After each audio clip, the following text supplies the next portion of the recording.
And our topic today is 6 ways that women push men away without even realizing it.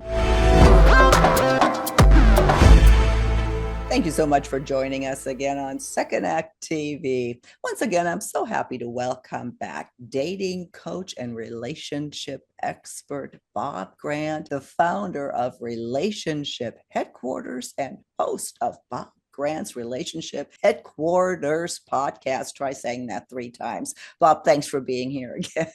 Thanks, Zach. It's always nice to be here with you. Well, like I said, I'm glad to have you back. And you at Relationship Headquarters, you specialize in helping women find men. And our topic today is 6 ways that women push men away without even realizing it. So we put so much effort into finding a man, building a relationship, and then we just do stuff that pushes them away. And most of the time, I think it's done innocently. It's not like when I talk to women, what can I do to punish him or what? They don't think that. They actually think they're really helping or they're trying to do it. And that's what makes it tough is the intention is good, but they don't realize why it doesn't work at times or why it has the wrong effect on them or why did he take it that way? I hear all kinds of things. Well, let's get right into the points. The first one here, so important.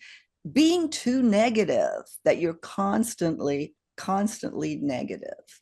So men will say she's being too negative. What women tell me is I'm just sharing. And I go, that's great. You are just sharing, wonderful. But the problem is, as a man, I want to fix problems. And you want to share stuff with me, but you don't want me to fix it. Fine. I can do that a little bit. But you're telling me to sit here with my hands tied behind my back, and it just grates on my skin that I can't fix this problem. Now, there's a balance to this, and men have to learn that we're not supposed to take over all the time. But when we call it complaining about something over and over, and it may feel good. When I tell women that I get to know, I'll say, that's probably more for your girlfriends. That they would know how to respond or not respond, listen to. For him, that's like if a guy did that, we would say, what are you going to do about it? Or can I help? What do you need? But we don't understand that. That's so foreign to us. And it isn't necessarily meant to push us away, but it makes us feel helpless. Like you have a problem and I can't fix it. And I don't like that feeling of being helpless with someone I care about. We've talked about that before in various segments, that whole concept of men wanting to help versus listen. If we both just understood that's the dynamic going on here, that would probably solve 80% of arguments in relationships. And negativity, period. It's just nobody wants to be around negative people. So if that's something you tend to do, really look at your behavior, because negativity will push anyone away quickly. Number 2 here, this is interesting. Testing him. I read this, and what do you mean by that? I haven't heard it put that way. Testing him is I'm going to say a certain thing that maybe he'll be upset with, or I'm going to be quiet instead of telling him I'm upset. I'm going to be quiet and aloof so he'll come toward me. And the problem when you test a man is you're giving him a chance to fail. And I know it feels good. I want him to reassure me. I want him to tell me he loves me. But if you're like this, is she mad at me? Because for men, if another guy is quiet like that, for us, he needs to be left alone. He's working on a problem. He doesn't need me in there. If I'm in there helping him, it's condescending. It feels like, let me fix that for you. Get your hands off this. I don't need you to fix this for me. I mean, it's insulting. But we don't know, do you want the same courtesy? Women don't think that's a courtesy. Women think that's lack of love. But for us, we get confused. When you make it where it's easy for me to succeed, this is what I like, this is what I don't. I appreciate when you do this. Really don't like it when you do that. We need cheat sheets. Test with men are ways for him to fail. I have to admit, when I read this, I'm going, oh my God, I've done this and I probably will again. And it's basically trying to get a reaction, testing him, does he love me? If he loves me, then he would say this or that. And that's just stupid. It's just so silly to do that. And again, I'm pointing at myself now. That if you say something or you want to shut him down or don't talk to me, and well, men take that literally. Yes, that's a great. I've heard women say this. They'll say something, and men can do this too, but they'll say something ugly, and then they'll say, "But I was mad." I'm like, "Oh, that's." I understand you're mad, but don't because when don't ever want to hear the most is don't ever call me again, and then he doesn't call him again. Why? I said because men take like we said take that literally. You said don't Yeah. call me again. You said I don't want to see you again. I'm like, don't. We assume you mean that when you say it. We don't read through, oh, she's just mad or whatever. We think, oh, she's mad, so that's what she really believes. I think the worst thing I've ever done was very in the beginning of our relationship. I was mad at him for something, Paul, and I just, okay, I'm out of here. And what I really wanted was to him to follow me. Yes, And yes. then I had to go through with it and I left. And then it wasn't until the next morning, and that was a horrible night actually for both of us. And it's just it's silly. I've learned then just talk it out, or don't test is Yeah, because the it's like you said, it's more vulnerable to say what you want and need, and right. that's why we do it. Mm-hmm. Testing or hinting is another way to do it, and no, it's more vulnerable, but that's where the intimacy comes from. Here's another good one. Again, hadn't heard this put this way. Not keeping score. What do you mean by that? So there's ways of keeping score. Most folks think of it means I'm not going to pay attention to the things you do I don't like, and you're not going to pay attention. But the other way of doing this is like if things are going well for me and you're real agreeable with me and you go along, I want to go on a certain vacation, I'm winning. I Mm-hmm. know we may not think that way, but I'm getting my way. And I need to remember that she's given in, she's been gracious because folks can only give for so much before they feel there's an imbalance. No Mm-hmm. matter what people say, but we keep score that way, and that's normal. So if I've been getting my way, you've been gracious, I'm going to remember to tell you how much I appreciate that. We didn't have to go on that vacation. I know you don't like going to the football game, but you went with me. I want you to know that I noticed that. Mm-hmm. Just those kind of acknowledgments that you did let me have my way, you went along, go so far with both, but especially with men. What we don't like is being taken for granted. And so when men think about keeping score, it's is if I have given in to you or let you do what you wanted, I don't necessarily need, for you to make a big deal out of it, but just to say, I appreciate you going to the wine tasting with me. I want you to know that I noticed that. Mm-hmm. And I know that's not your thing, but that meant the world to me. Okay. See, it doesn't matter that we did that, that she's happy and she saw it. She kept score that she won. Not in a competition, but she got her way. Okay, if it's acknowledged, I don't mind her getting her way most of the time. What I don't like is for her to view it as an entitlement. You did it because I proved it was the best thing to do. Mm-hmm. I talked you into it because that's what we should do. No, I shouldn't. I did it because I chose to. And Mm-hmm. if we'll keep score that way, like when I'm ahead or getting my way a lot, that keeps the other person from being resentful because we all want to feel like we're appreciated when we give in or kind of let the other person have their way. Well, what I like about that is the keeping score to me automatically was a negative thing. Like you're keeping score of how you screw up, but this is keeping score of the good stuff, and that's a great thing to focus on. Number four here, oversharing. And especially oversharing too soon when you're first, getting to know someone. So let's make the distinction between being authentic versus being transparent. So transparent would be like walking around naked emotionally, and we just share everything, and it's too Mm-hmm. much. The person doesn't know us, or even if they do, they get overwhelmed, and we're not paying attention to where they are. Mm-hmm. Authentic is more where I am real with what's going on in the moment. If I'm mad because you interrupt me all the time or you scream at me, okay, that may be uncomfortable. That's an authentic feeling. That makes sense.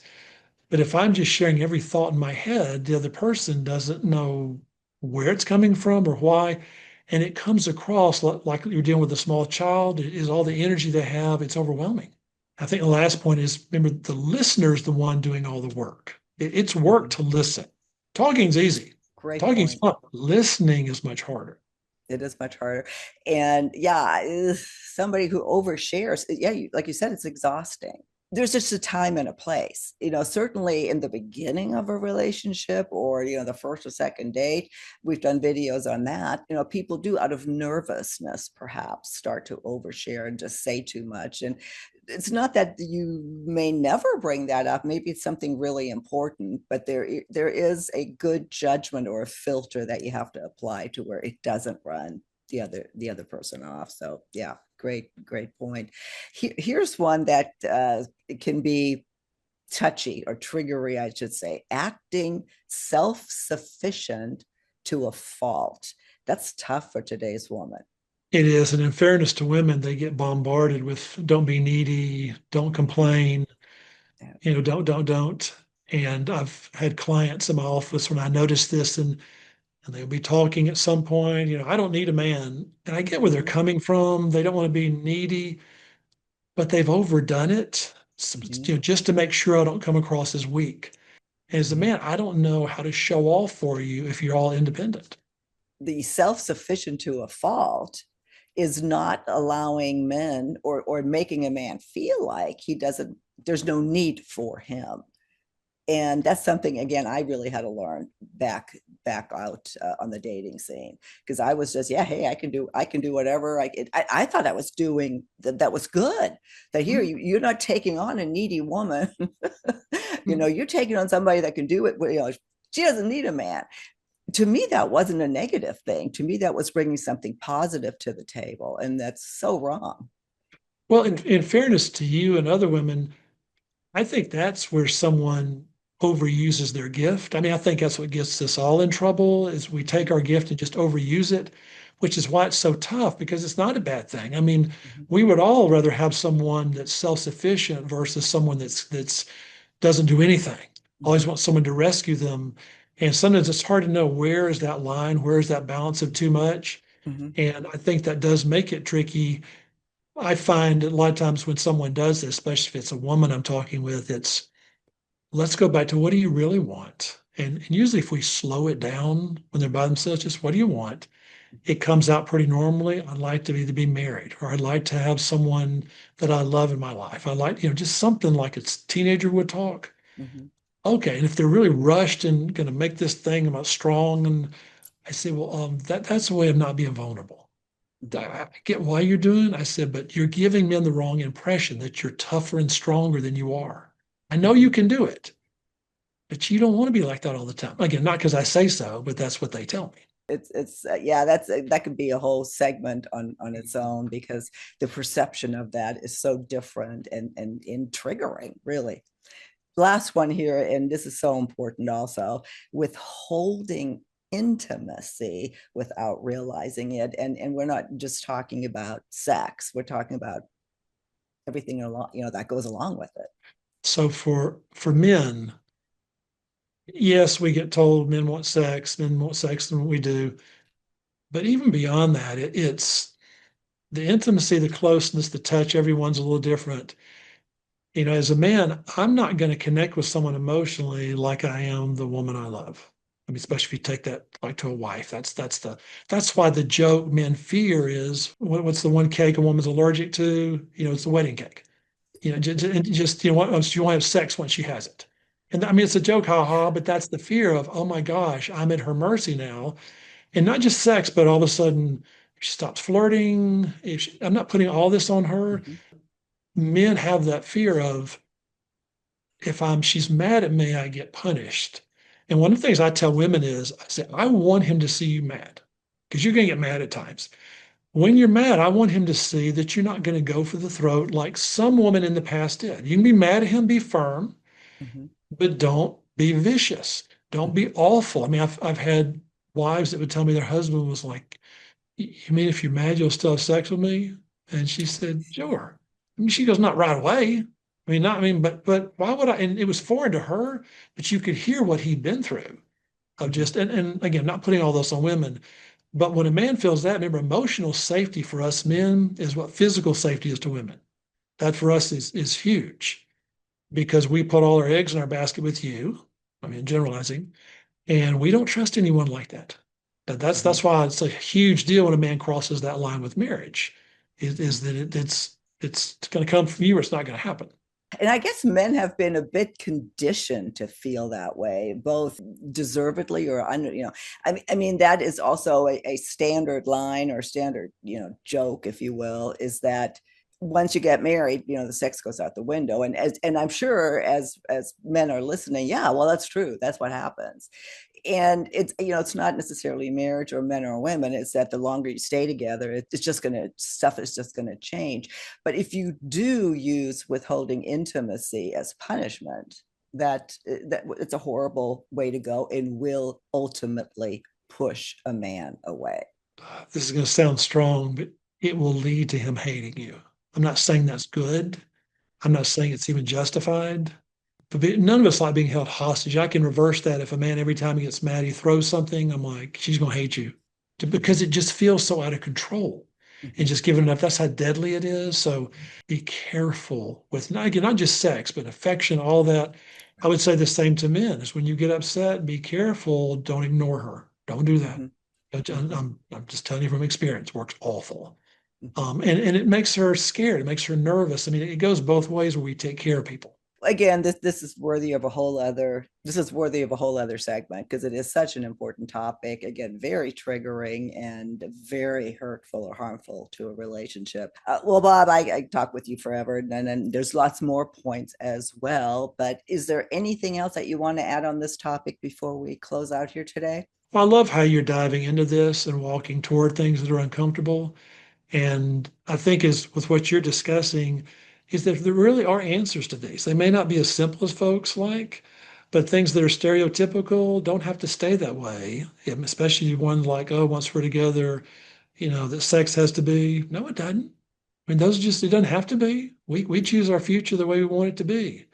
And so I like how you're doing that. And I think as folks listen to this, probably others of your shows, is that there really are answers to questions. And they may not be what you think, but if you're willing to walk toward them, problems don't have to stay stuck. I love that. And thank you for saying that. And yes, like you, I believe it's all about awareness. And that's what we try to do here. If you're not aware that you might be doing this, and there's no fixing it. So, Bob, thank you again for your time. Like I said, I always love having you on this program. If you would like to coach with Bob, if you want to talk with him directly, need some help with some of the things we discuss, you can contact him directly at Relationship Headquarters. We have all the contact information in the show notes below, as well as his podcast, Bob Grant's Relationship Headquarters podcast. So tune in and subscribe right here on YouTube as well. And we will see you again soon on Second Act TV.